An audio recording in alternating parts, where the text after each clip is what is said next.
Hello, ഇന്ന് നമ്മൾ റെഡിയാക്കിയ ഊണിനേക്കാളും കൂടുതലായിട്ട് നമുക്ക് സന്തോഷം നൽകിയത് ഈ ഒരു ബിരിയാണിയാണ്. ഇത് ലേറ്റായിട്ട് വന്നിട്ടുള്ളൊരു ഈദ് സർപ്രൈസാണ്. നെയ്ബേഴ്സ് കൊണ്ട് തന്നതാണ്. നല്ല ടേസ്റ്റി ആയിട്ടുള്ള ബിരിയാണി. നമ്മൾ ലഞ്ച് കഴിച്ചതിന് ശേഷം കുറച്ച് നേരം ഗാർഡനിലൊക്കെ ഇരുന്നു. ഇത് നല്ല വെയിലുള്ളൊരു ദിവസമാണ്. ഞാൻ ഈ വർഷം തുലിപ്പ് ഭയങ്കര ലേറ്റായിട്ടാണ് നട്ടത്. എന്നിട്ടും അത് പൂത്തൊക്കെ വരുന്നുണ്ട്. എനിക്കൊന്ന് അടുത്ത വർഷം തൊട്ടേ കറക്റ്റായിട്ട് അതിൻ്റെ ഒരു പൂക്കളൊക്കെ വരുള്ളൂ. അങ്ങനെ വെയിലൊക്കെ ആയതുകൊണ്ട് കുറച്ച് തുണികളൊക്കെ നമ്മൾ ഡ്രൈ ചെയ്തിട്ടുണ്ടായിരുന്നു. പിന്നീട് നമുക്ക് ഫുൾ കബോർഡൊക്കെ അടുക്കിപ്പറക്കലും അയണിങ് പരിപാടിയാണ്.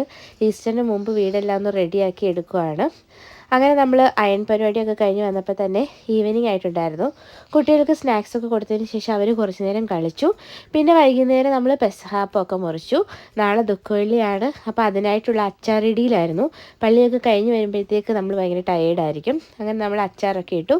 അങ്ങനെ ഈ ഒരു ദിവസം അനുഗ്രഹപ്രദമായിട്ട് കടന്നുപോയി. Thank you for watching.